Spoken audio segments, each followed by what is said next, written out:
Bismillahirrahmanirrahim. Allahu akbar. Allahu samad.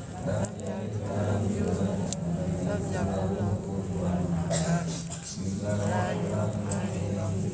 Qul a'udzu birabbil falaq min syarri ma khalaq wa min syarri ghasiqin idza waqab wa min syarri nafatsati fil 'uqad wa min syarri hasidin idza hasad.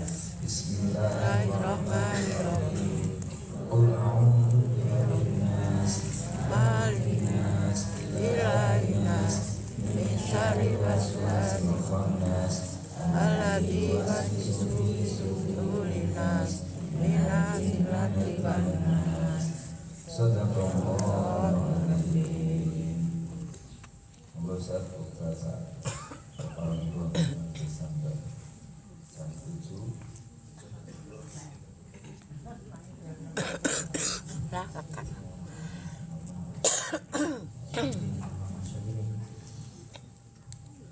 Assalamualaikum warahmatullahi wabarakatuh. Waalaikumsalam.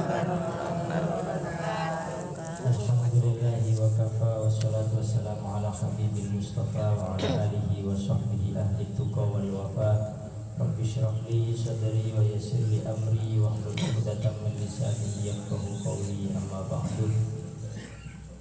Para sesepuh bin sepuh, para tokoh masyarakat, khusus Sahibul Bait Bapak Haji Wahyono, keluarga, semoga diberikan keberkahan oleh Allah Subhanahu wa taala. Juga para hadirin wal hadirat, Bapak Ibu yang dirahmati Allah Subhanahu wa taala.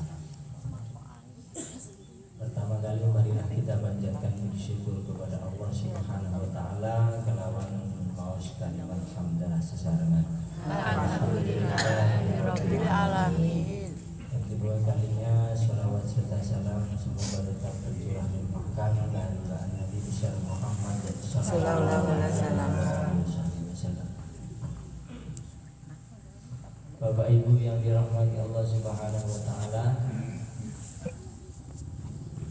di musim ganti musim muadil ya Allah, memang hadis ini macam selimut.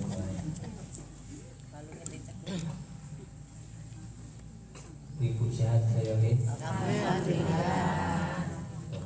Ini sehat, panjang umur, fi taatillah, ini melimpah barokah. Bapak-bapak ini sehat Pak?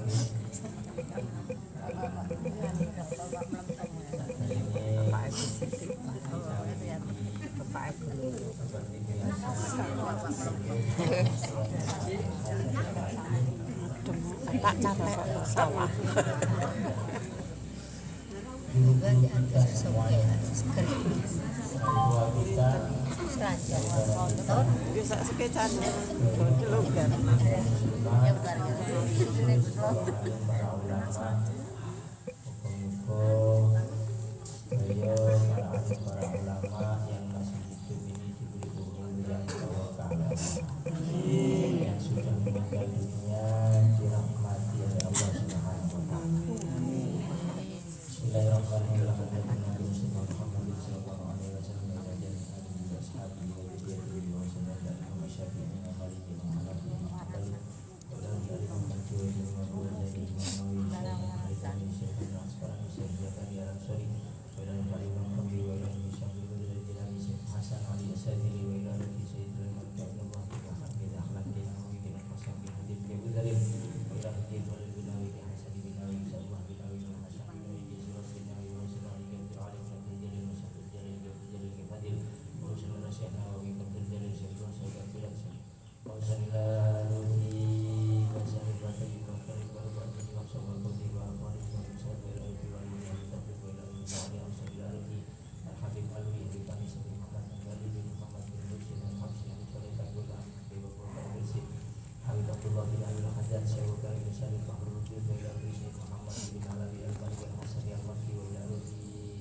nasi masyari bisa suri dia harus seperti itu selagi kita harus hari Tuhan dan dia juga juga wilayah oleh langganan tahun dan surat maasam sebagus untuk besok hari ini wilayah rugi mamlai banten yang mampu termasuk sinar pada disediakan dahlan wilayah rugi kami buku hakon fasirin dan fasirin musalibin wilayah jami'i awliyaillah aina makan halatan wahum musyari al-ilah wa biha wa biha wa biha wa sanil al-ilah dan muslimin dan muslimat Wassalamualaikum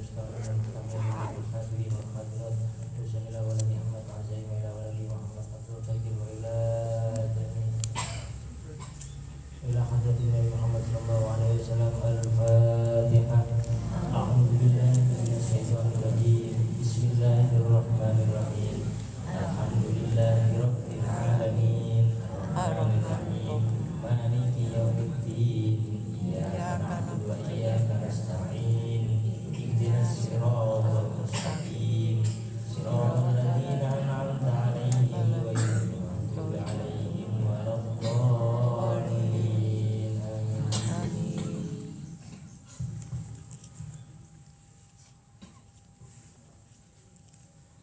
Bismillahirrahmanirrahim. Qala al-mu'allifu rahimahullahu ta'ala wa nafa'ana bihi wa bi 'ulumihi fid dharain. Amin.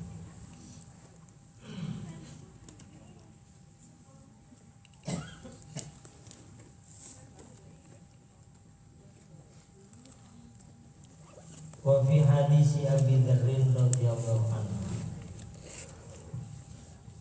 Kenapa kita itu di majlis kayak ini ngaos pengaosan itu sangat dianjurkan, bahkan diperintahkan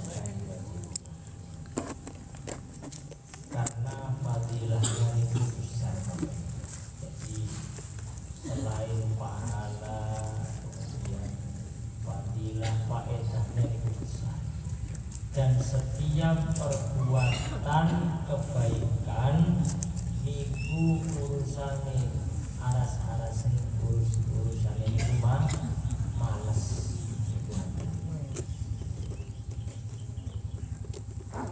Karena di sini dijelaskan terus Kanjeng Nabi Muhammad sallallahu alaihi wa alihi wasallam, hudurul majlisi alimin afdalu min salati alfi rakaat. Anjenengan hadir di majlis, di tempat berkumpulnya ilmu, orang sing duwe ilmu agama, pengaosan niku lebih utama daripada sholat 1000 rakaat. Dengan sholat tarawih 8 rakaat wis pilih niki 1000 rakaat. Iya. Makanya kudu majlis alim niku.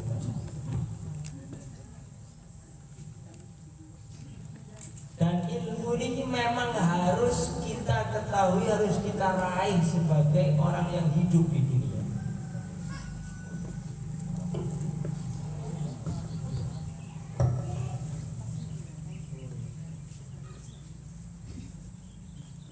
Orang hidup tidak punya ilmu agama pun sama dengan orang yang berjalan itu dalam keadaan buta, semerak buta.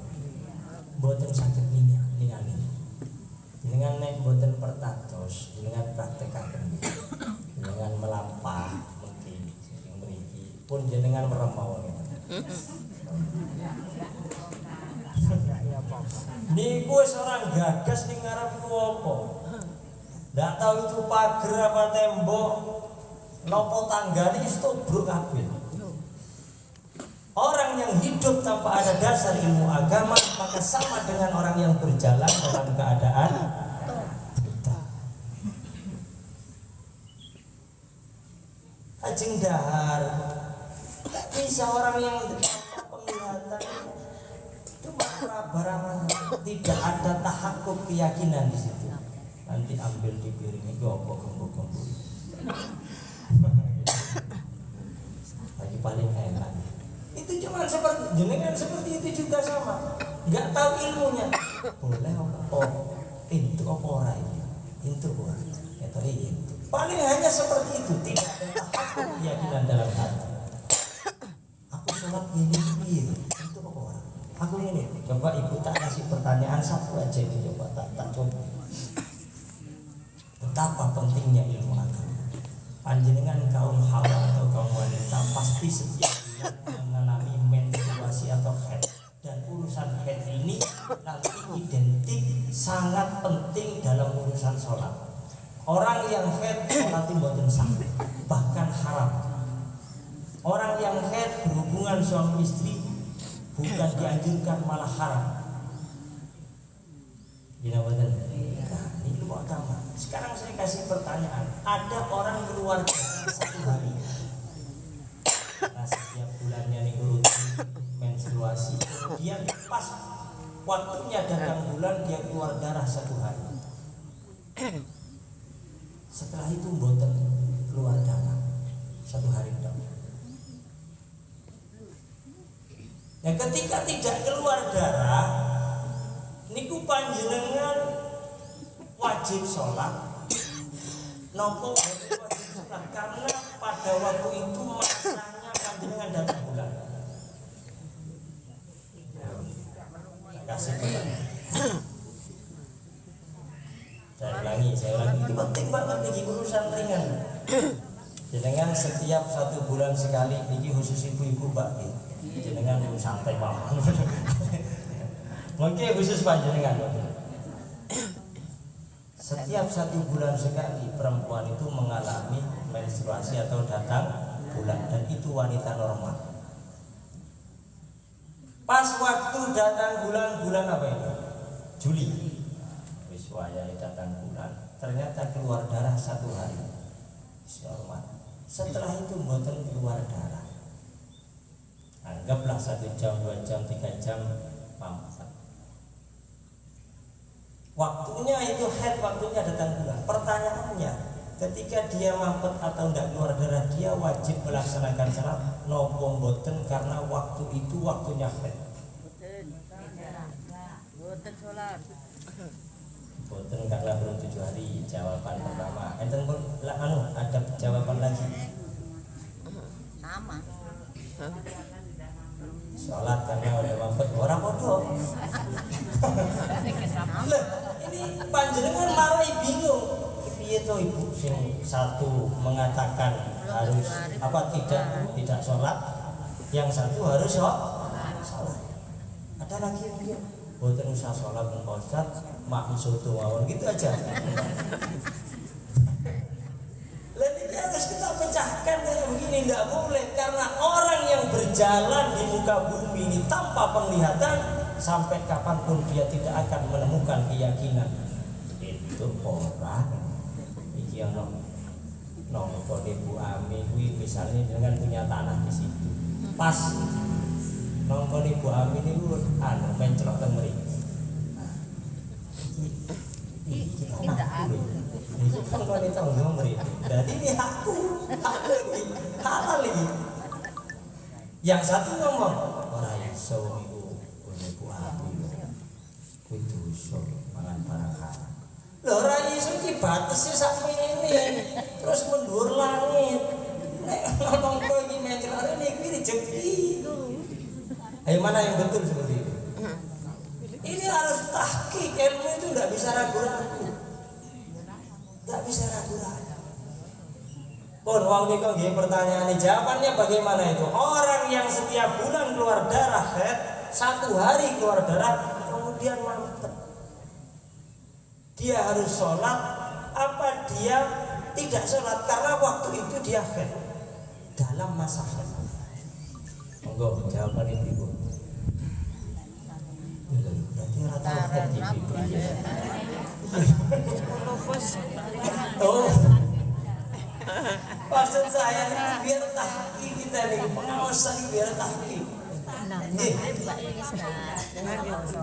Tidak sholat. Hari kali ini juga ada 2 jawaban penguat.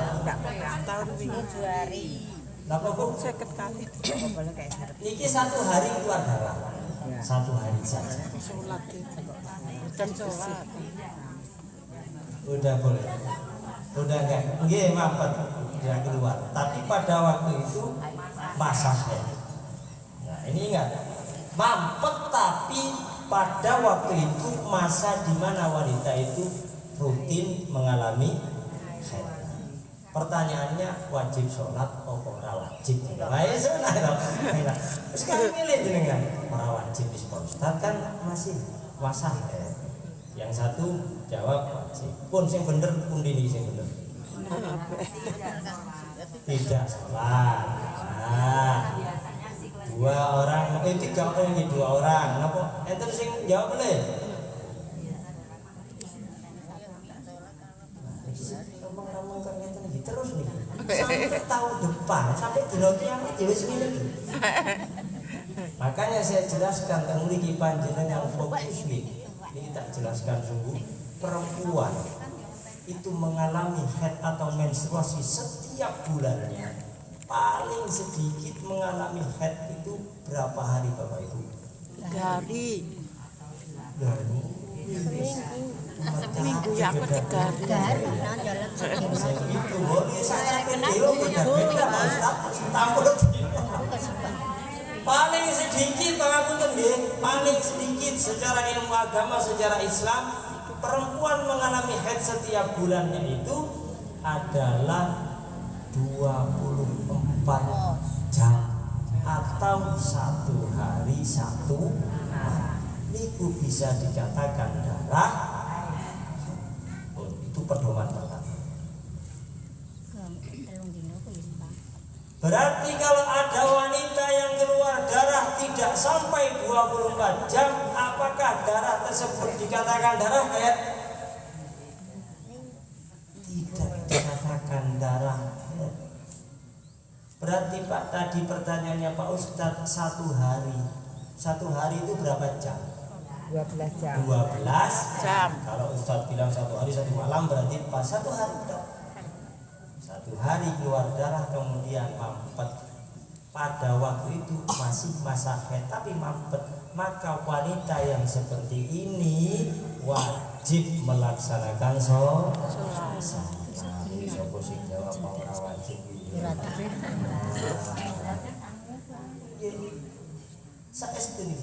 Nah ini kalau kita tidak pahami betul maka bingung lek mboten ngaos wae iki.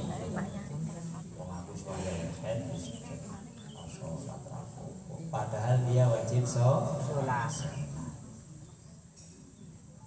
Itu masalah. Iya, dengan mau sholat subuh berjamaah mboten. Alhamdulillah. Saderenge sholat subuh berjamaah niku disunahkan sholat nopo?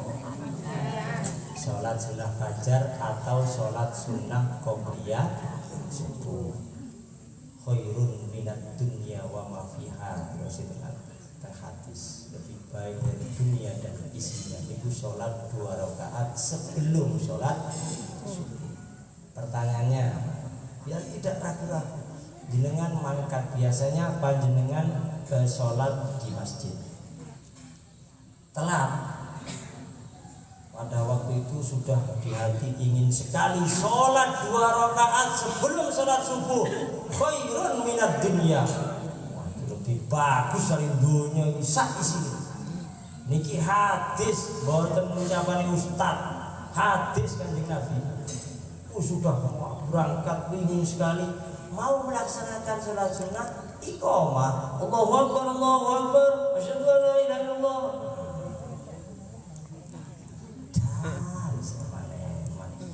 Khairun minad dunya wa hilang. Pertanyaannya, jenengan mau mengejar sholat sunnah apa ikut sholat fardu? Sholat fardu, sepakat. Terus rampung salam zikir. Nah, setelah sholat subuh, sholat sunnah qobliyah tadi itu boleh nggak dikerjakan setelah sholat subuh? Ragu-ragu meneh, ragu-ragu meneh.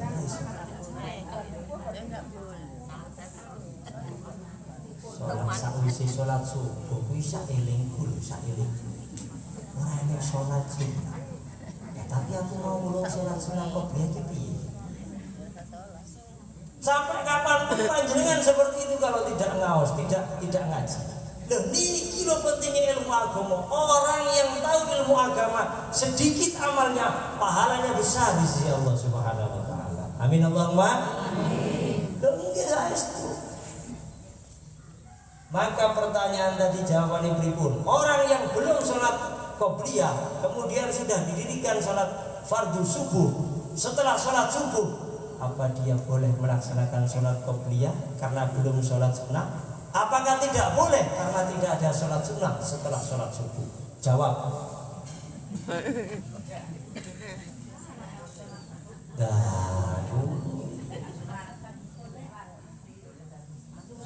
Boleh tapi tidak boleh.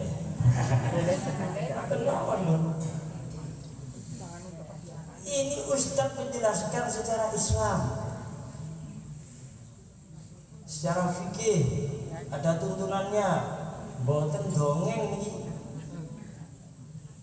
Ustadz 10 tahun di pondok pesantren, ngaos kitab fikih, ngaos hadis, ngaos tafsir, ngaos balaghah. Ada ilmu yang paling sulit dipelajari oleh para asatidz, namanya ilmu balaghah. Ilmu balaghah itu ilmu di mana orang itu bisa dipahami dari ucapannya. Oh masih kalau gitu. Ini ternyata ada dalam Islam. Ada dalam Islam. Apun fokus niku mawon. Nah, niki jawabannya berikut ini. Orang yang belum melaksanakan sholat sunnah qobliyah, bolehkah dilaksanakan setelah sholat fardu subuh karena belum melaksanakan qobliyah, atau tidak boleh karena tidak ada sholat sunnah setelah sholat subuh? Ya, bapak-bapak, boleh ngomong boten pak? Boten terus ya bapak-bapak. Ibu-ibu, gen rapodo kan lho, gen padu lho.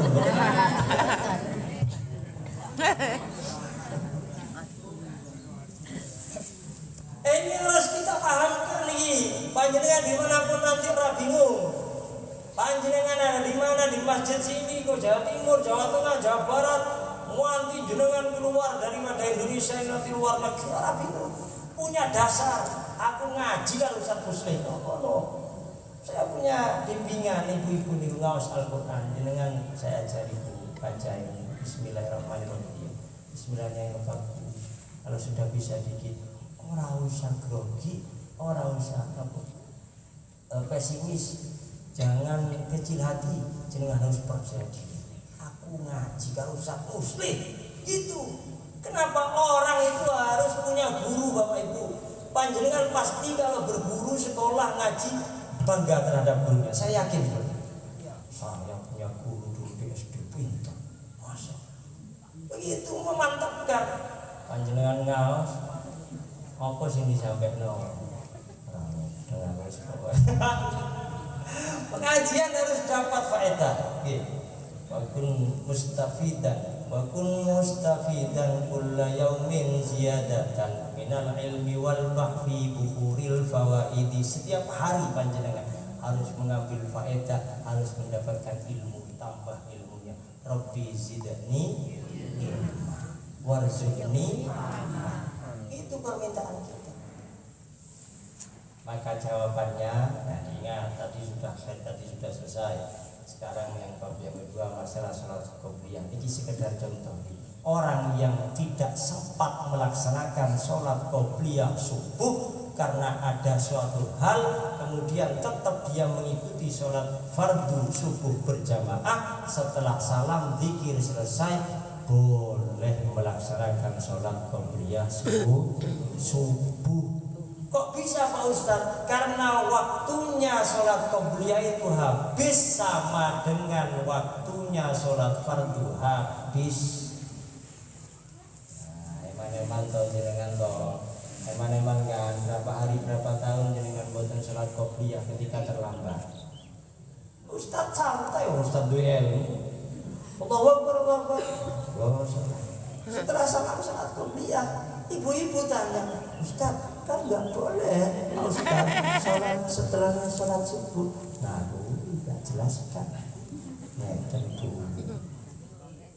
orang yang tidak menutupi sholat qobliyah subuh karena ada halangan kemudian tetap dia ikut sholat fardu. Setelah sholat fardu selesai, setelah doa boleh melaksanakan sholat qobliyah subuh. Dan ini bukan qodaan, tapi ini sah.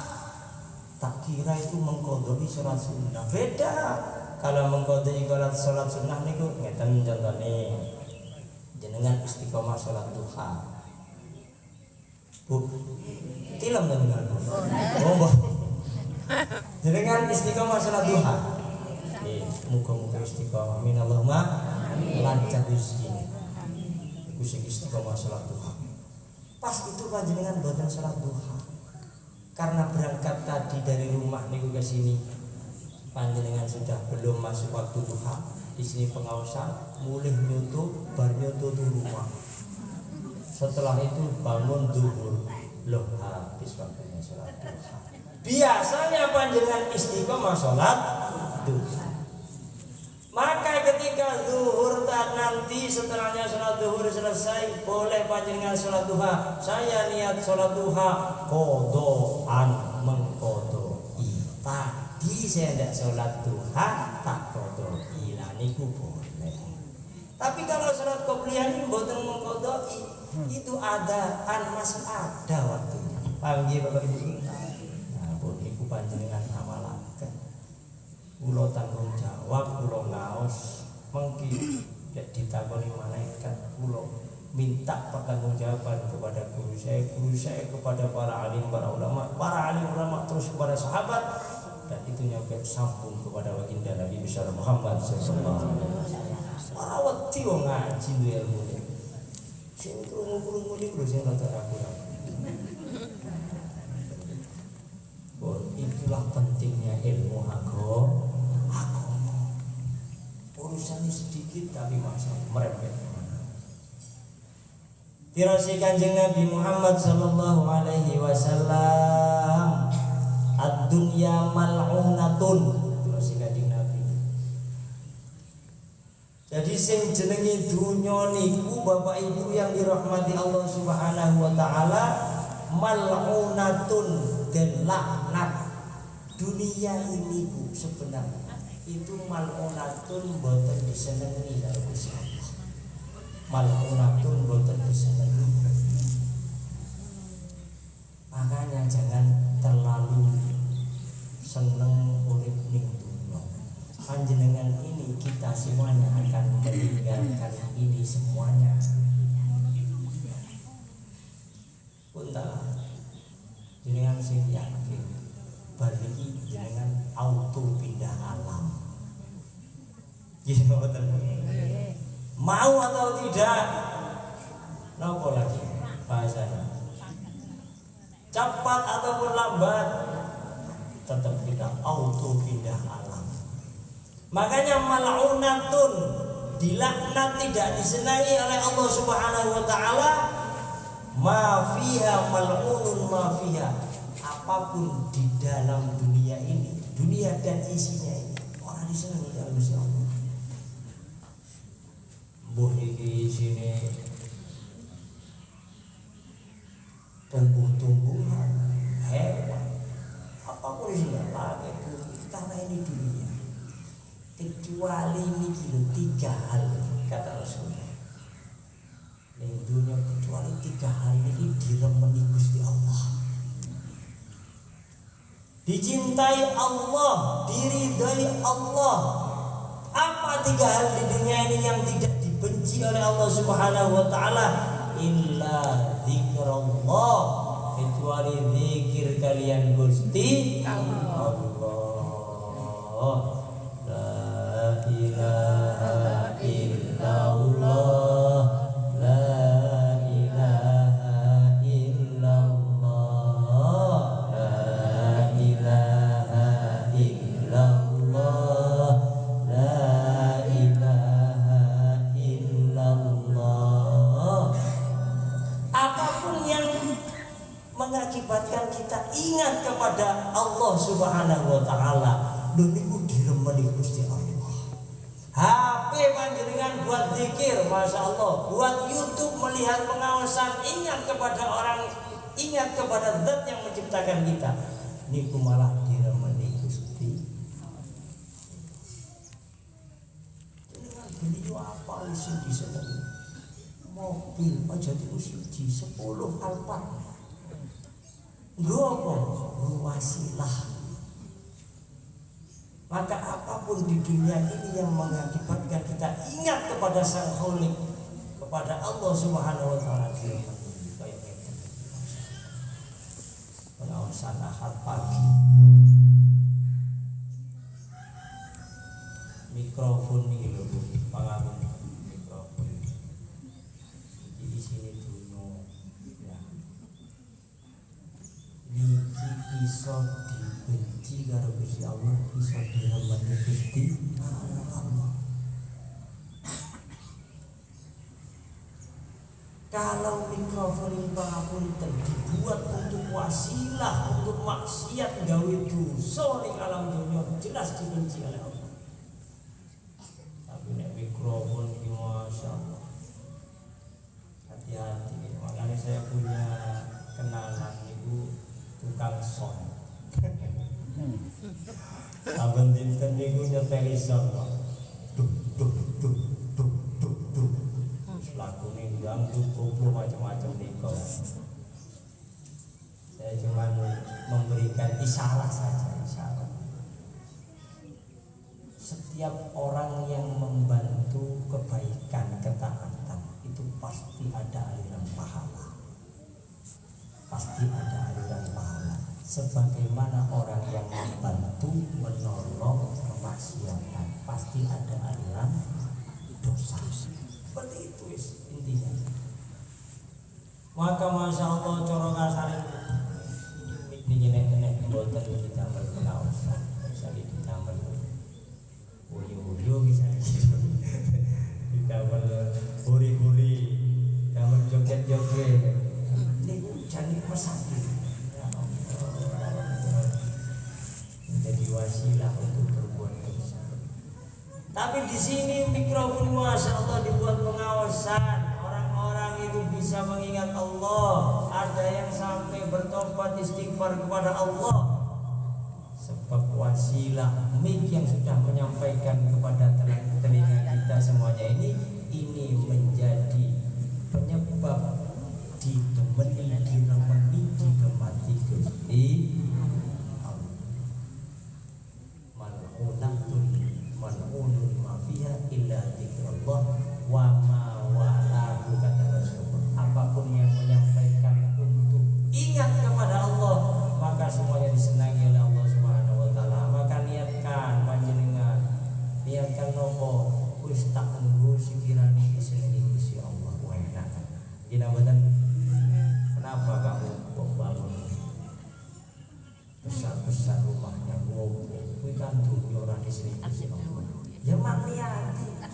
Gen ora terbuka auratnya keluarga saya. Tak tutup. Orang tak bisa melihat aurat keluarga saya. Tak kasih kaca riben. Apa niku sing peteng niku? Kaca film. Tak kelihatan dari luar. Misalnya ketepatan panjenengan tidak pakai baju, tidak kelihatan dari luar. Nah, gitu. Kenapa sih kamu bangun kolam renang di rumah? Buat apa itu?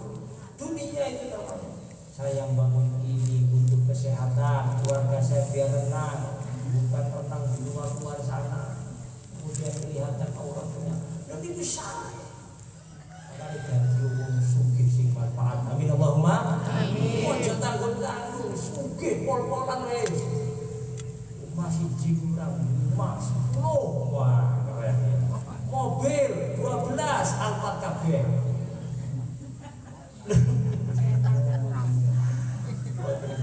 Jadi kita apapun yang kita kerjakan ini ada wasilah itu nanti endingnya untuk Allah Subhanahu wa taala.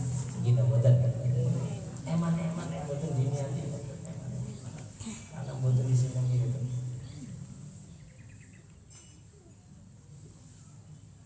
Saya tidak terasa. Ini rezeki ya, rezeki.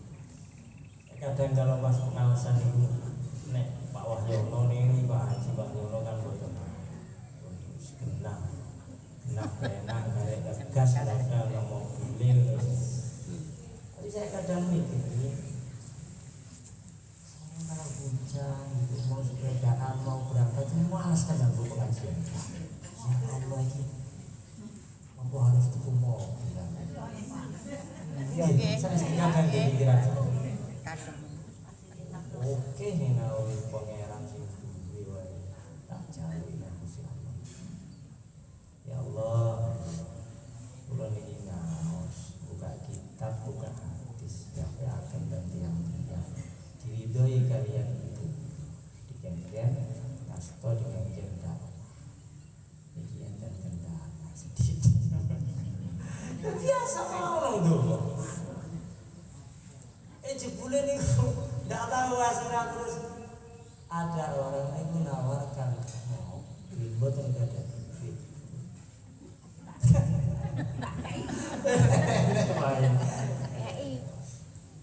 Mboten apa-apa. Sat-sat terbang. Jadi ya harga murah, mang mobilnya ya mobil murah bukan mobil kayak gini. Pokok melaku ngono wae sih. Terus jebule niku PR kata Bu, benahin ini gini, benahin ini gini, wah. Mobil lawas, mobil lawas. Tapi bagus, Pak ini pantas sekali apa? Mobil sedan atau sedan tua. Habis semuanya ini rambut danan kan?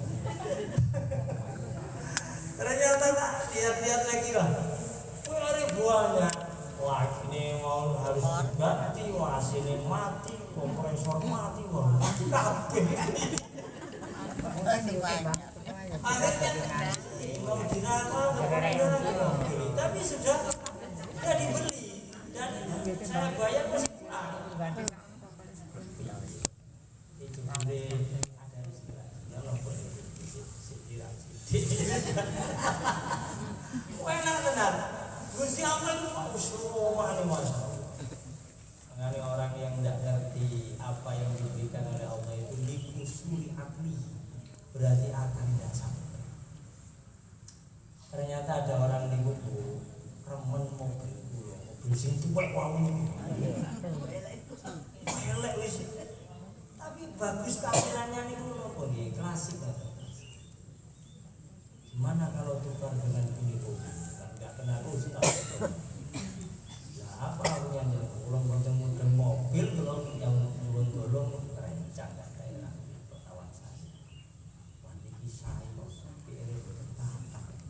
Oh, napa boten lah beri Pak Ustaz wajib mati supui boten.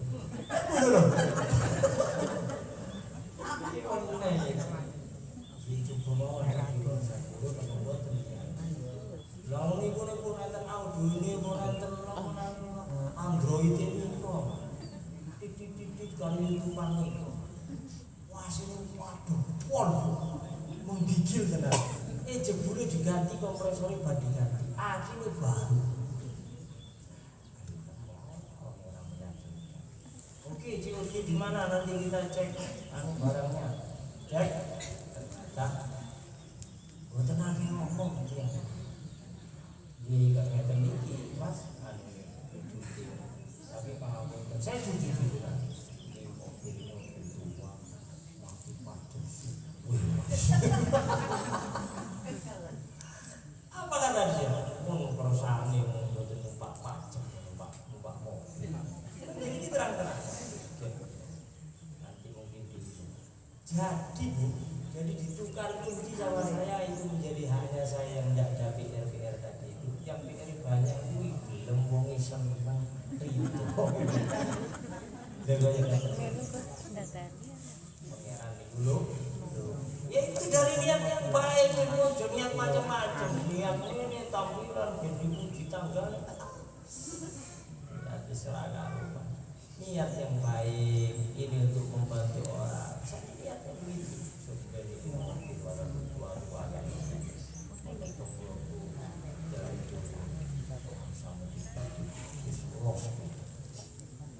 Nanti semakin barokah mobilnya buat kita bagus. Alhamdulillah. Setengah ribu tidak dibenci dibenci oleh Allah Subhanahu wa taala dunia ini hanya 3. Yang pertama tadi apapun yang mengantarkan kepada ingat kepada Allah, kemudian yang kedua au mualliman utawa wong sing ngajar, wong sing ngasto, wong sing didik ilmu agama iku boten dibenci. Ada wali murid disekolahkan anaknya, dingajikan pondok pesantren, tapi gurunya dirasani saben dino dirasani tok. Kuwi guru piye? Lah anakku suruh dijimit dari guru.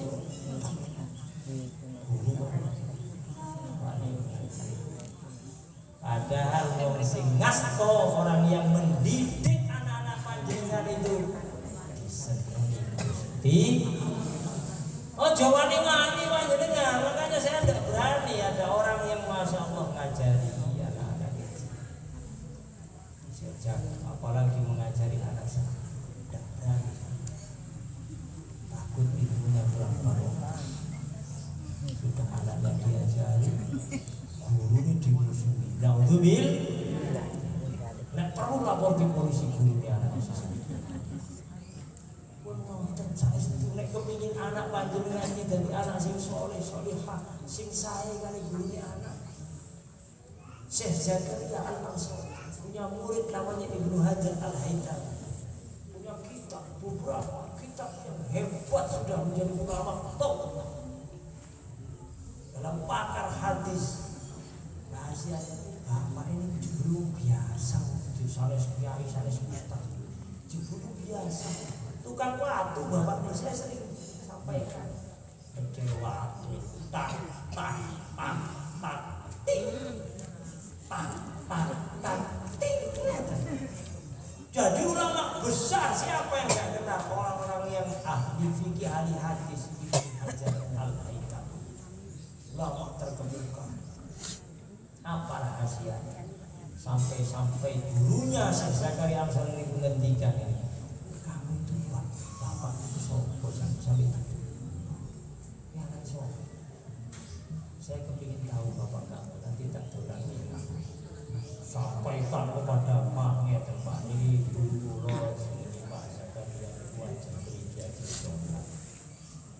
contohnya aku sini contoh harus rausah buat tempat kepingin sama binanya ini tapi permintaan dulu ini harusnya yang koyok ngene apa atas ngomongin ulama lha segini Pak panjenengan kok tak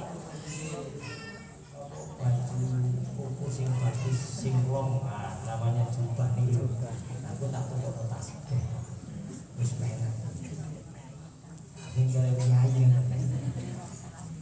oh wis gampang wis pantes Pak. Karena gurunya ini menganggap Ibnu Hajar muridnya ini anak orang besar, anak ulama seperti itu. Akhirnya rombongan Pak Zakaria sama muridnya pergi assalamualaikum. Banyak jubah nih kok, kayak ulama luar negeri nih kok. Waalaikumsalam. Gih, tidak apa bahasanya. Yo orang apa? Nah, yo pantes banget ini, pantes lah ada pinter, alim, hafal hadis kayak gini, wah orang tuanya bukan kayak gini lama. Pas salaman nih cuy, salaman tangannya kasar. Yo lama kok tangannya kasar, biasanya kan harus salaman nih, karena kerjanya kan wis kasto wis gitu. Sering baru ini saya tanya-tanya. Belajar.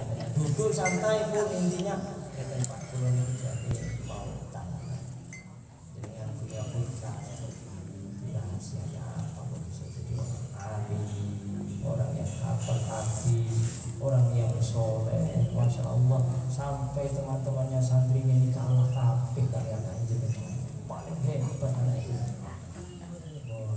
boten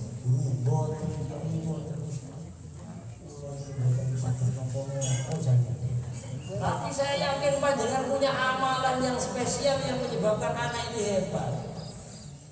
Apa Siapa dahulunya ibu bapaknya Ibnu Hajar al-Haytami?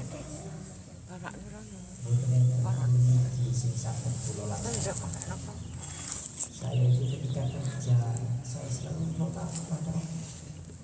Ya Allah, jadikan anak saya jangan seperti saya. Jadikan orang yang berbaik, berikan orang yang berbaik. Setiap saya kerja mencari nafkah, jalur Gusti. Ini menjadikan ibu bapak ini perannya besar untuk anaknya. Jalanin juga kini perlu nangis so bloso kalau gitu. Dong bisa itu nih. Modal dulu orang kuat. Nangis berkuburan. Dua. Minta kepada Allah. Yang kedua kata abahnya Ibu Hajar al-Haytami ini, setiap saya punya rezeki dapat kerja, saya kasihkan kepada anak saya lihat berjuang menegakkan agama Allah, dan sisanya separuhnya saya berikan kepada gurunya anak saya. Subhanallah. Jadi sowan kepada alim ulama sejak dulu Pak, boten saiki punya rezeki ingat kepada ya Allah, anak saya pintar doa, anak saya pintar ikro, anak saya pintar baca surat pendek, ada rezeki. Iki Pak Ustaz, iki gurune anak kula Pak pun sekedhik rasa rezeki. Iku apa sih belajar seperti itu berjalan. Jaluk ning Gusti Allah ada rezeki dibagi kepada gurunya. Kayaknya Gusti Allah ini memanfaatkan mu'alliman tidak dibenci oleh Allah, disenangi Gusti Allah. Sing terakhir di dunia ini yang tidak dibenci oleh Allah Subhanahu wa taala, au muta'alliman, utawa wong sing belajar, wong sing ngaji, wong sing mirengaken pengaosan niku disenengi Gusti Allah. Kebanyakan ngaos ilmu itu bisa mengantarkan orang jadi soleh, bisa mengantarkan orang berakhlak, bisa mengantarkan orang jadi dekat kepada Allah. Seorang wali, seorang kekasih Allah tidak bisa jadi wali orang berilmu. Orang mungkin jadi wali, sing jadi wali-wali ini kekasih Allah itu gak ada ilmu. Al-ilmu la yanalu illa bita'allum. Orang tidak akan mendapatkan ilmu agama tanpa belajar. Di anna mar'a la yuladu alima. Orang lahir itu boten langsung ngewes maca Al-Qur'an iso, maca hadis iso, apalagi orang jenengan lahir terus kemudian iso maca Fatihah. Bismillahirrahmanirrahim. Orang mungkin di anna mar'a la yuladu alima. Orang baru lahir itu tidak mungkin langsung mendapatkan ilmu. La ilma illa bitta'allum. Tidak akan mendapatkan ilmu kecuali dengan pengawasan, ngaji, belajar. Moga-moga panjenengan iki bersamaan ridho Allah Subhanahu wa taala. Amin Allahumma amin. Moga istiqomah ngaos ya amin Allahumma amin. Dijadikan hamba dan akan hamba sing digemari, disenangi, diberi istiqomah sedoyo insyaallah diselesaikan urusan panjenengan gampang. Amin Allahumma amin. Bapak Ibu yang dirahmati Allah Subhanahu wa taala, ini sampun jam 12. Anggap cekap hukum tempat pasti. Pokoknya pun jangan berhenti. Ustaz sampai detik ini tetap ngaji tetap karena faedahnya besar. Disitulah mungkin bersamaan kali ridho Gusti Allah. Ala haliyat wa ala kulli niyatin sholihah jami'ah syamilah min khairatil dunya wa na'imil akhirah. Syai'un lana wa lahumul Fatihah. A'udzubillahi minasyaitonir rajim. Bismillahirrahmanirrahim. Alhamdulillahi rabbil alamin. Arrahmanirrahim. Maliki yaumiddin. Iyyaka na'budu wa iyyaka nasta'in. Ihdinas siratal mustaqim. An'amta 'alaihim ghairil maghdubi 'alaihim waladdallin.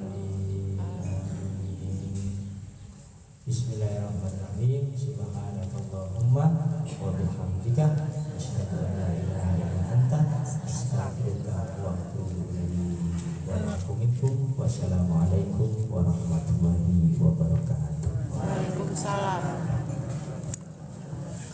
Oke.